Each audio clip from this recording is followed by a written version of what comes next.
Pushpa cinema డైలాగ్ను వాడేస్తూ YCP నేతలు వార్నింగులు ఇవ్వడమే పనిగా పెట్టుకున్నారు. జగన్ సైతం ఆ డైలాగ్ వాడటంలో తప్పేముందని ప్రశ్నించడంతో ఆయనతో వీరతాళ్లు వేయించుకోవడానికి ఎవరికి వారు ఆ పుష్ప డైలాగ్ తెగ రిపీట్ చేస్తున్నారు. మాజీ మంత్రి పేర్ని నాని దగ్గర నుంచి మాజీ ఎమ్మెల్యే కాటసాని రామిరెడ్డి కొడుకు వరకు ఆ డైలాగ్ వాడుతూ కార్యకర్తలను రెచ్చగొడుతూ పోలీసులకు వార్నింగ్లు ఇస్తున్నారు. కృష్ణా జిల్లాలో బాబు షూరిటీ మోసం కార్యక్రమంలో పాల్గొంటున్న మాజీ మంత్రి పేర్ని నాని రప్ప రప్ప డైలాగ్ పై చేసిన కామెంట్స్ ఇప్పుడు తీవ్ర చర్చనీయాంశంగా మారాయి. లోకేష్ రెడ్ బుక్ అంటున్నాడు, మీరు కూడా రప్ప రప్ప అంటున్నారు.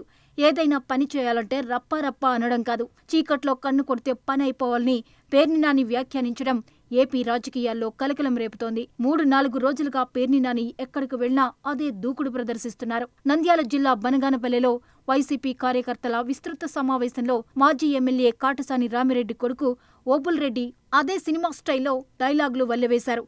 కూటమి ప్రభుత్వం అధికారంలోకి వచ్చినప్పటి నుంచి అరాచకాలు సృష్టిస్తున్నారని, కూటమి నాయకులకు ఒత్తాసు పలుకుతున్న అధికారులు భారీ మూల్యం చెల్లించుకోవాల్సి వస్తుందని భారీ వార్నింగ్ ఇచ్చారు. 2.0 వైసీపీ అధికారంలోకి వస్తే టీడీపీ నాయకులు బ్రతుకులు ఎలా ఉంటాయో చూస్తాం కొడకల్లారా అంటూ చెలరేగిపోయారు ఓబుల్ రెడ్డి.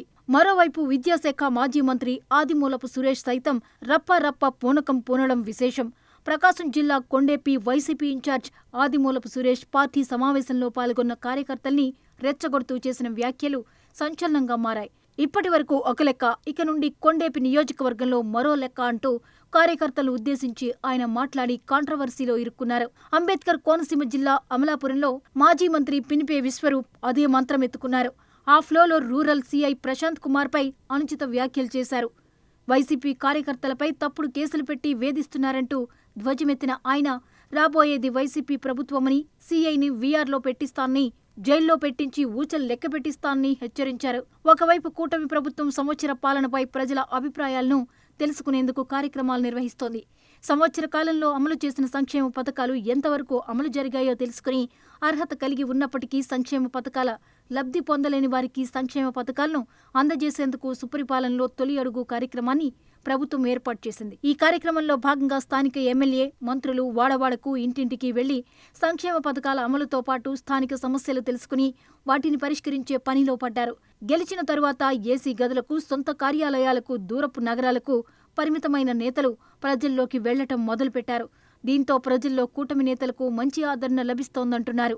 అది గమనించిన వైసీపీ అధిష్టానం టీడీపీ మేనిఫెస్టోలో పెట్టిన సూపర్ 6 పథకాలలోని కొన్ని పథకాలను అమలు చేయలేదని, దానిని ప్రజల్లోకి తీసుకువెళ్లాలని ఆదేశించింది.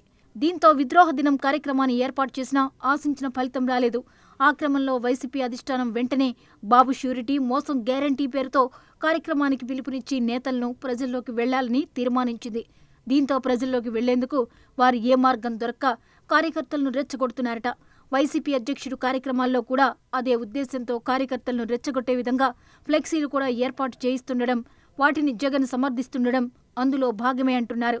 జగన్ ఎక్కడికి వెళ్లినా అక్కడ భారీ జన సమీకరణతో పాటు ఏదో ఒక గొడవ సృష్టిస్తూ చర్చల్లో నిలవడమే పనిగా పెట్టుకున్నారు. పేర్ని నాని రెచ్చగొట్టే వ్యాఖ్యలపై ఉమ్మడి కృష్ణా జిల్లాలో ఇప్పటికే 4-5 కేసులు నమోదయ్యాయి.